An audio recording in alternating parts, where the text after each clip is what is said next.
Welcome once again. आज के मेरे इस वीडियो का टॉपिक है फोटोसिंथेटिक पिगमेंट्स। आज से पेपर सेकंड की यूनिट सेकंड स्टार्ट हो रही है। उम्मीद है कि आपने यूनिट फर्स्ट को अच्छे से पढ़ लिया होगा। फोटोसिंथेसिस क्या है? Photosynthesis is the biosynthesis of simple sugars in chloroplasts using water and carbon dioxide in the presence of sunlight।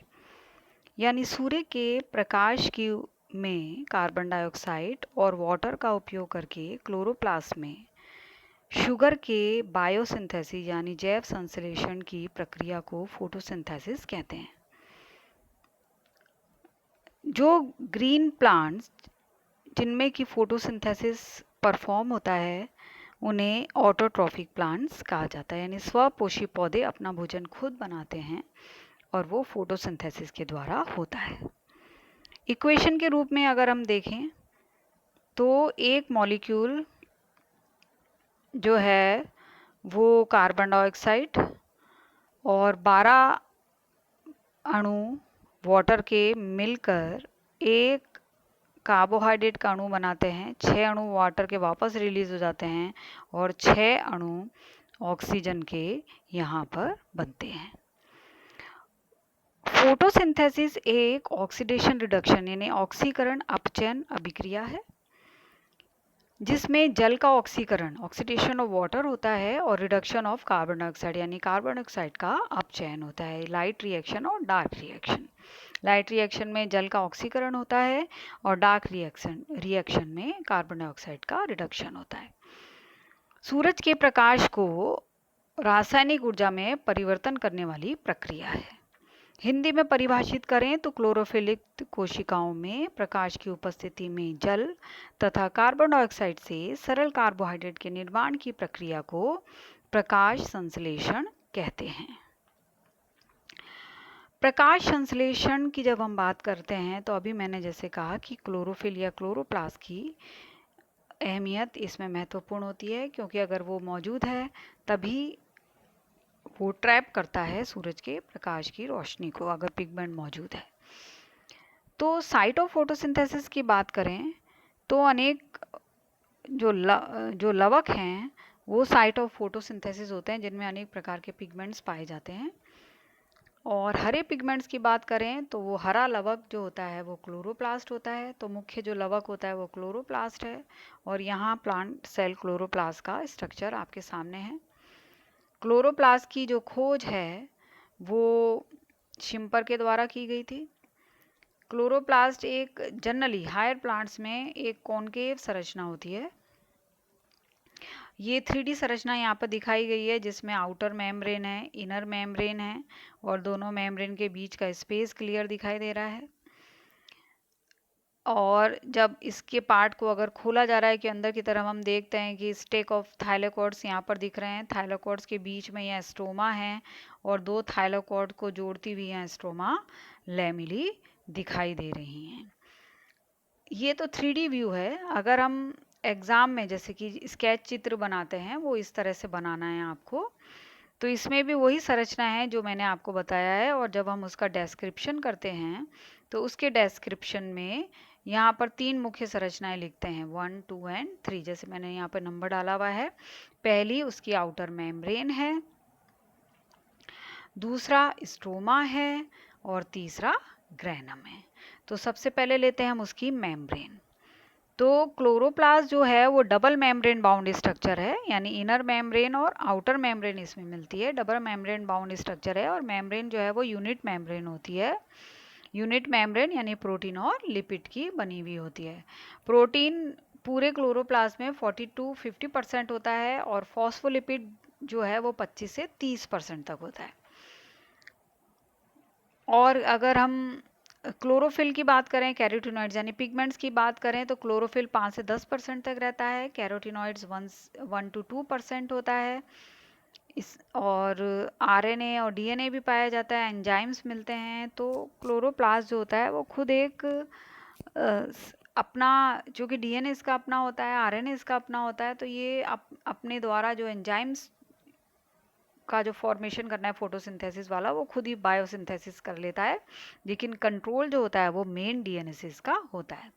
तो हम पढ़ रहे थे इनर मेम्ब्रेन, आउटर मेम्ब्रेन, और इनर मेम्ब्रेन और आउटर मेम्ब्रेन दोनों की जो मोटाई होती है वो 50 to 80 आंगस्ट्रम डिग्री होती है, 50 to 80 आंगस्ट्रम डिग्री होती है। और इनके बीच में एक खाली स्थान होता है जिसे कहता है इंटर मेम्ब्रेन स्पेस या इंटरप्लास्टिडियल स्पेस, पेरीप्लास्टिडियल स्पेस। ये एक छोटे क्वेश्चन के रूप में पूछा जाता है, हिंदी में से कहते हैं परिकला अवकाश। पेरीप्लास्टिडियल स्पेस क्या है? क्लोरोप्लास्ट की इनर मेम्ब्रेन और आउटर मेम्ब्रेन के बीच का जो खाली स्थान है उसे हम परिकला अवकाश या पेरीप्लास्टिडियल स्पेस कहते हैं, जिसे हम इंटर मेम्ब्रेन स्पेस भी कहते हैं। तो ये इंटर मेम्ब्रेन स्पेस जो होता है वो 80 to 100 आंगस्ट्रम डिग्री का होता है। तो ये मेम्ब्रेन 50 to 80 और दोनों के बीच का जो स्पेस है वो 80 to 100 आंगस्ट्रम डिग्री होता है। इसके बाद आता है सेकंड पार्ट, स्ट्रोमा है। स्ट्रोमा जो क्लोरोप्लास्ट का ये पूरा जो भाग है, हेट्रोजिनस रीजन जो है, ये पूरा स्ट्रोमा रीजन कहलाता है, जिसे हम इसका मैट्रिक्स भाग भी कहते हैं। और ये प्रोटीन युक्त फ्लूइड इसके अंदर भरा रहता है। स्ट्रोमा में क्लोरोप्लास्ट यानी जिसे हम cDNA कहते हैं पाया जाता है। स्ट्रोमा में ग्रैन्यूल्स पाए जाते हैं। स्टार्च के स्ट्रोमा में लिपिड के ड्रॉपलेट्स पाए जाते हैं, और इन लिपिड्स के ड्रॉपलेट्स को हम कहते हैं प्लास्टोग्लोबुलाई, इनको कहा जाता है, या ऑस्मोफिलिक कणिकाएं इनको भी कहते हैं। और ये भी एक नंबर का क्वेश्चन है कि स्ट्रोमा में पाए जाने वाले ड्रॉपलेट या लिपिड के कणिकाओं को हम प्लास्टोग्लोबुलाई या ऑस्मोफिलिक कणिकाएं कहते हैं। क्वेश्चन आता है प्लास्टोग्लोबुलाई क्या है या ऑस्मोफिलिक क्या है। राइबोसोम होता है, यहाँ पे दिख रहा है राइबोसोम इसमें पाया जाता है। राइबोसोम लगभग 5% होता है, 5% राइबोसोम इसके अंदर मिलता है।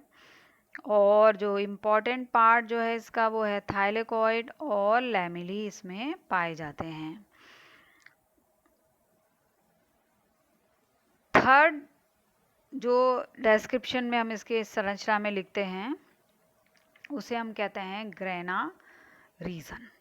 ये एक बहुत ही महत्वपूर्ण भाग होता है, क्योंकि जितनी भी प्रकाश संश्लेषण की जो लाइट रिएक्शन होती है, प्रकाशीय अभिक्रियाएं होती हैं, वो सब यहीं पर संपन्न होती हैं। तो एक क्लोरोप्लास्ट में 40 to 60 ग्रेना होते हैं। 40 to 60 ग्रेनम पाए जाते हैं, यानी इनको हम प्लूरल कहेंगे तो ग्रेना कहेंगे, और सिंगल हैं तो ग्रेनम कहेंगे। तो ये एक जो है ये पूरा एक ग्रेनम है, ये पूरा एक ग्रेनम है। और अगर हम सबकी बात करेंगे तो ये टोटल 40 to 60 होंगे, और जिसको हम ग्रेना कहेंगे। तो 40 to 60 ग्रेना पाए जाते हैं। ग्रेना क्या होते हैं? लैमेले या थाइलेकॉइड के ढेर होते हैं, स्टेक होते हैं। एक सिक्के को एक के ऊपर जमा दो, या पत्थरों को एक के ऊपर जमा दो, तो एक उसका ढेर बन जाता है, स्टैक बन जाता है, जो चट्टे बन जाते हैं, उसकी भांति ये होता है। तो एक ग्रेना दूसरे ग्रेना से ये लैमेली के द्वारा जुड़ा रहता है। इन लैमेली को स्ट्रोमा लैमेली भी कह सकते हैं, और इनको फ्रेट चैनल भी कहते हैं। फ्रेट ने इनकी खोज की थी, इसे फ्रेट चैनल भी कहा जाता है। तो एक ग्रेनम में, ये ग्रेनम दिख रहा है, एक ग्रेनम में 10 से 100 थाइलेकॉइड्स पाए जाते हैं। फिर दोहरा दूं, क्लोरोप्लास्ट के स्ट्रोमा में ग्रेना बनते हैं। ग्रेना कितने होते हैं? 40 से 60।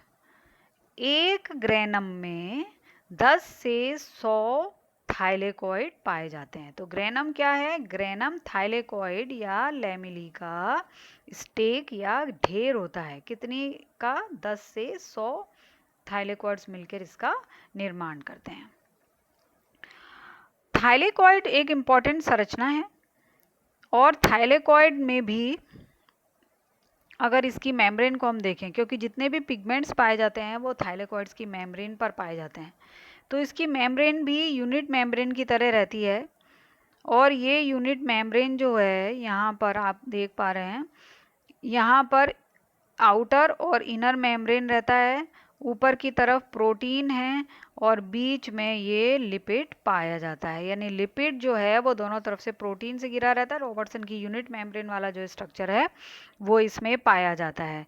और इन मेम्ब्रेन्स में फिर पिगमेंट्स पाए जाते हैं, फोटोसिंथेटिक पिगमेंट्स होते हैं वो इसके अंदर मिलते हैं।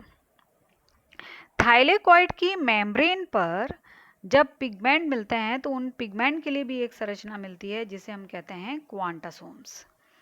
क्वांटासोम्स जो हैं वो पार्क और पोन के द्वारा इनकी खोज की गई थी, जापानीज साइंटिस्ट थे।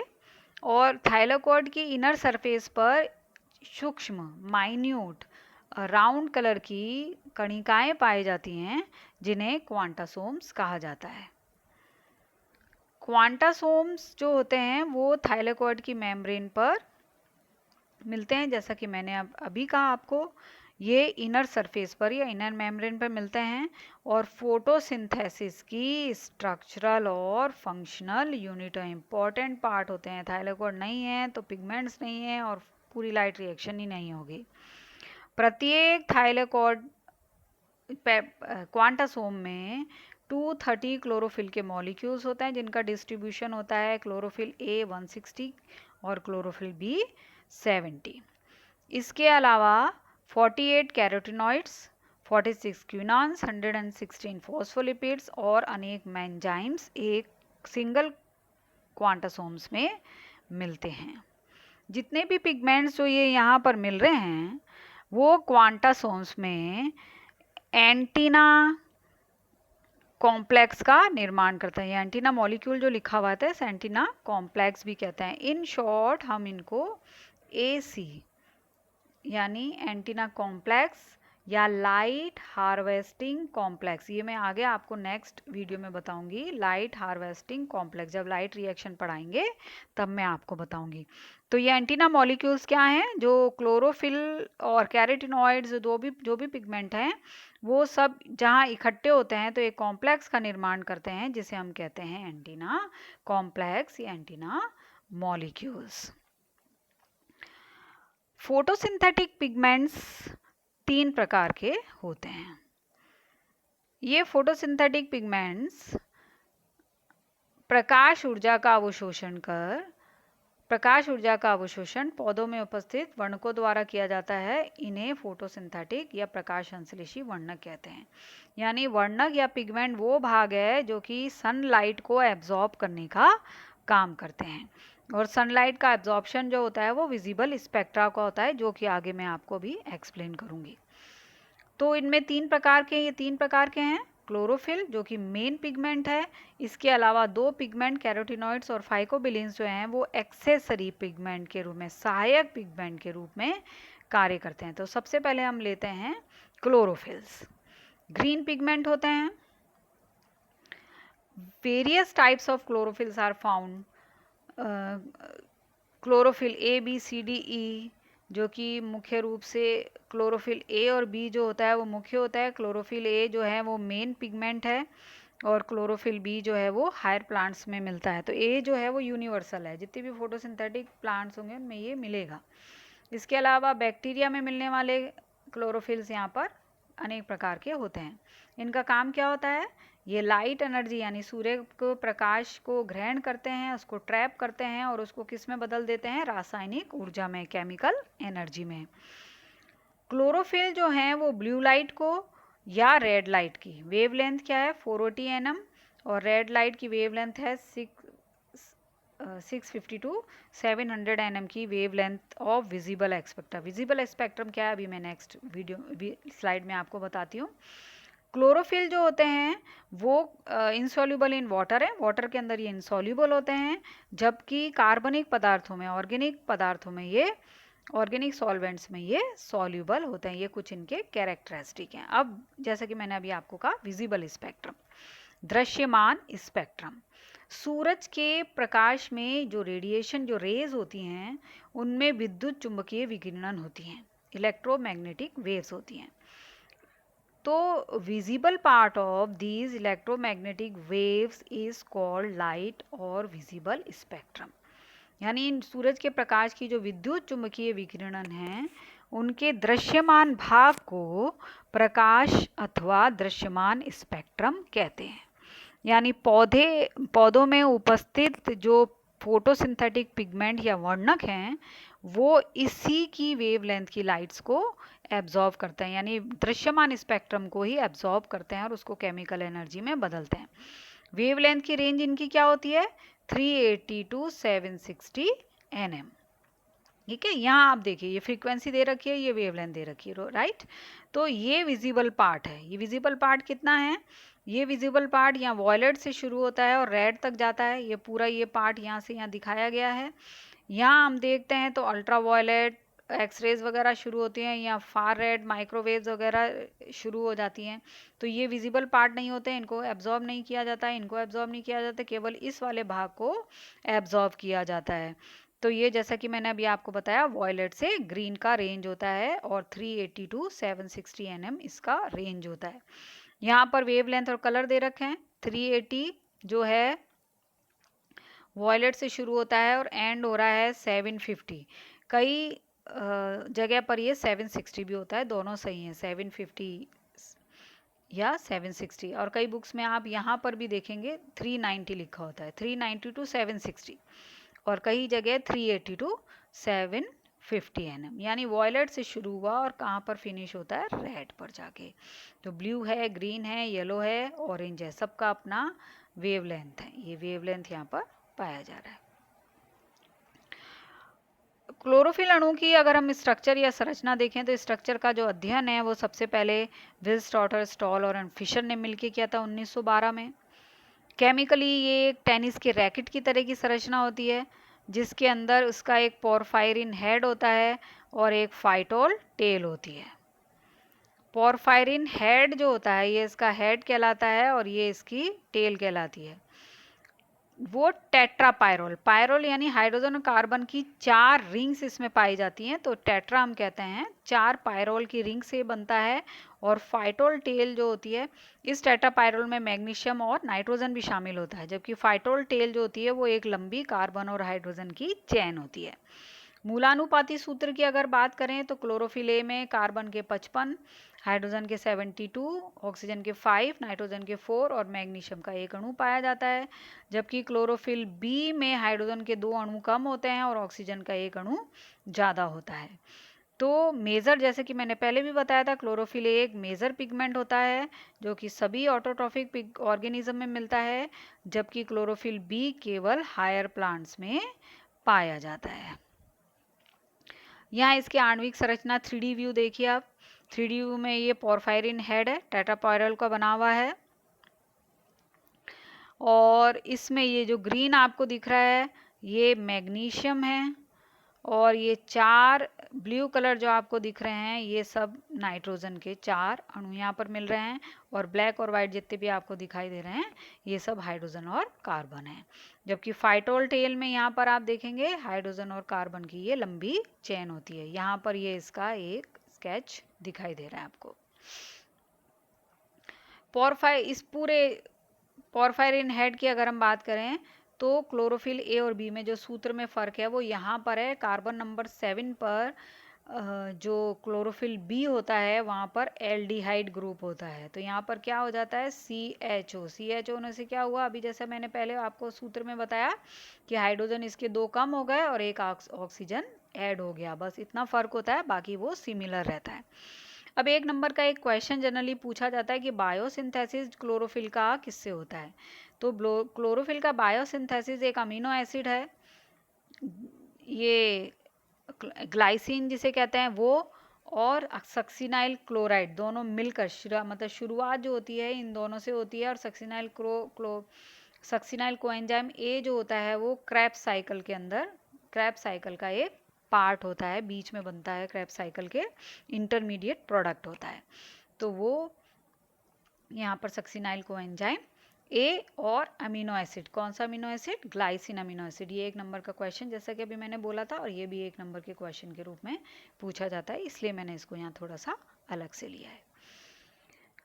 दूसरे जो फोटोसिंथेटिक पिगमेंट हैं वो हैं कैरोटिनॉइड्स। कैरोटिनॉइड्स जो होते हैं वो लिपिड कंपाउंड्स होते हैं। ये प्लांट्स में और एनिमल्स दोनों में पाए जाते हैं। कैरोटिनॉइड्स की खोज जो है वो वैकनरॉडर ने की थी 1831 में, और सबसे पहले इनको खोजा गया था कैरेट रूट के टिश्यू से, यानी गाजर की मूल जो है उसके उत्तकों से इसकी खोज हुई, और वो जो खोजा गया था वो कैरोटीन था, एक्चुअली वो बीटा कैरोटीन था, अगर सही कहें हम तो बीटा कैरोटीन था। तो पहला डिस्कवर होने वाला कैरोटिनॉइड जो था वो कैरोटीन था, जिससे कि वैकनरॉडर ने 1831 में खोजा था। किससे खोजा था? गाजर से। तो ये 1 नंबर का क्वेश्चन फिर यहाँ आपका बनता है। यहाँ पर ये 2 टाइप्स के होते हैं, कैरोटीन और जैंथोफिल्स, यानी carotenoids are of 2 types, carotenes and xanthophylls. सबसे पहले लेते हैं कैरोटीन्स। कैरोटीन्स जो होते हैं ये ऑरेंज और येलो पिगमेंट्स कहलाते हैं। ये unsaturated long chain hydrocarbon compound होते हैं, यानी हाइड्रोजन और कार्बन से मिलकर बनते हैं। जो कैरोटीन बीटा कैरोटीन होता है उसका एम्पिरिकल फॉर्मूला मूलानुपाती सूत्र होता है C40H56। इनमें ऑक्सीजन अणु नहीं पाए जाते हैं, ऑक्सीजन बिल्कुल भी नहीं पाए जाते हैं। जो कैरोटीन का जो एब्जॉर्ब वेवलेंथ जो होता है वो होता है 420 nm से लेकर 495 nm। ठीक है। मुख्य जो कैरोटीन है वो लाइकोपीन है। ये एग्जाम्पल आप याद रखिए, जो टमाटो में मिलता है, टमाटो का कलर जो रेड होता है वो इसी के कारण होता है। और दूसरा बीटा कैरोटीन है, जो कि कहाँ मिलता है? गाजर में मिलता है।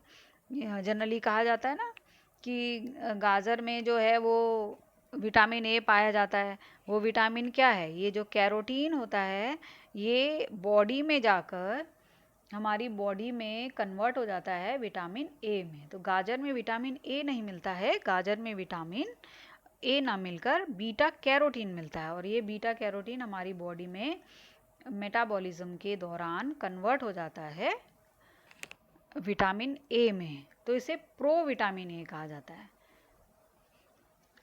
ठीक है। तो ये जो बॉडी में कन्वर्जन जो होता है वो उसका हाइड्रोलिसिस के द्वारा होता है। हाइड्रोलेजेस एंजाइम जो होते हैं वो इसे विटामिन ए में कन्वर्ट कर देते हैं। केमिकली अगर देखें तो जैसा कि मैंने कहा ये हाइड्रोकार्बन की चेन है, तो हाइड्रोकार्बन की लंबी चेन यहाँ पर मिल रही है, ये बीटा कैरोटीन है, और इस लंबी चेन में जो आइसोप्रीन इकाइयाँ होते हैं, ये रिंग जो होती हैं इसे आइसोप्रीन रिंग भी कहते हैं। इन आइसोप्रीन इकाइयाँ होती हैं और बीच में हाइड्रोकार्बन की लंबी चेन पाई जाती है। जनरली इसी प्रकार की संरचना सभी कैरोटीन्स की होती है। दूसरे प्रकार के कैरोटिनॉइड्स जो हैं वो हैं जैंथोफिल्स। जैंथोफिल्स जो हैं वो ऑक्सीजन कंटेनिंग कैरोटिनॉइड्स हैं। अभी कैरोटीन में मैंने कहा था कि ऑक्सीजन नहीं मिलता है, यहाँ पर ऑक्सीजन पाया जाता है। तो फॉर्मूला देखेंगे आप इसका C40H56O2, ये ल्यूटीन का फॉर्मूला है। जनरल जो जैंथोफिल है वो ल्यूटीन है।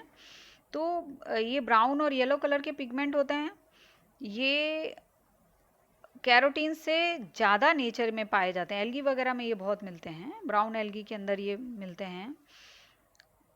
ग्रीन लीव्स के अंदर ये 2:1 के रेशो में पाए जाते हैं। मतलब जैंथोफिल 2 और कैरोटीन जो होते हैं वो 1%, ये इससे डबल फॉर्म में मिलते हैं। ग्रीन लीव्स के अंदर, हायर प्लांट्स के अंदर जैंथोफिल कैरोटीन से डबल पाए जाते हैं। इनका एब्जॉर्ब वेवलेंथ जो है वो है 425 nm से लेकर 475 nm।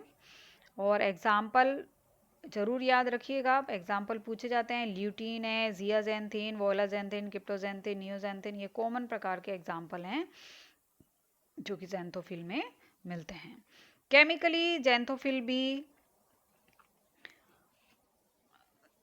बिल्कुल कैरोटीन की तरह की संरचना है, जो फ़र्क है वो यहाँ पर ऑक्सीजन का है, जैसे कि मैंने बताया था यहाँ पर एक एक्स्ट्रा ऑक्सीजन यहाँ पर पाया जाता है। ये ल्यूटीन का फॉर्मूला, आइसोप्रीन चेन रिंग है यहाँ पर, और इस आइसोप्रीन रिंग में जैसे यहाँ आप देखेंगे यहाँ पर किसी प्रकार का ऑक्सीजन नहीं मिल रहा है, और जबकि इस वाली संरचना में आप देखेंगे तो यहाँ पर एक एक्स्ट्रा ऑक्सीजन पाया जा रहा है। तो इस तरह से ये केमिकल स्ट्रक्चर है ल्यूटीन का, xanthophyll का। कैरोटीन्स का कार्य क्या है, कैरोटीनॉइड्स का कार्य क्या है? मेन पिगमेंट, जैसा कि अभी मैंने पहली स्लाइड में बताया कि मेन पिगमेंट जो है वो क्लोरोफिल है।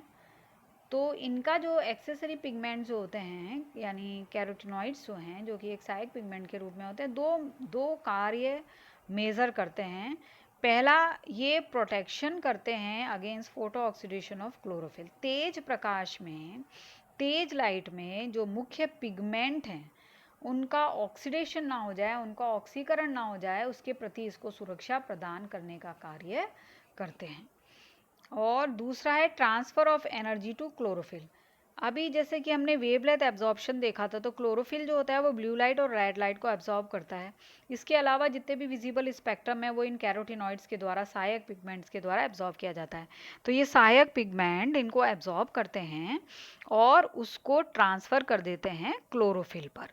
तो ये जो एक्स्ट्रा एनर्जी प्रोवाइड करने का काम करते हैं। तो ये एक क्वेश्चन के फॉर्म में पूछा जाता है, रोल या function of carotenoids in plants. ये एक आप इसको याद रखेंगे, एक छोटा क्वेश्चन है। दो कार्य हैं इसके, एक क्लोरोफिल को ऑक्सीडेशन से बचाता है, और दूसरा जिस वेवलेंथ की लाइट को क्लोरोफिल एब्जॉर्ब नहीं कर पाता है उसको एब्जॉर्ब करते हैं और उसको ट्रांसफ़र कर देते हैं क्लोरोफिल की तरफ। इसलिए इनको सहायक पिगमेंट्स के रूप में बोला जाता है, ये सहायक पिगमेंट होते हैं।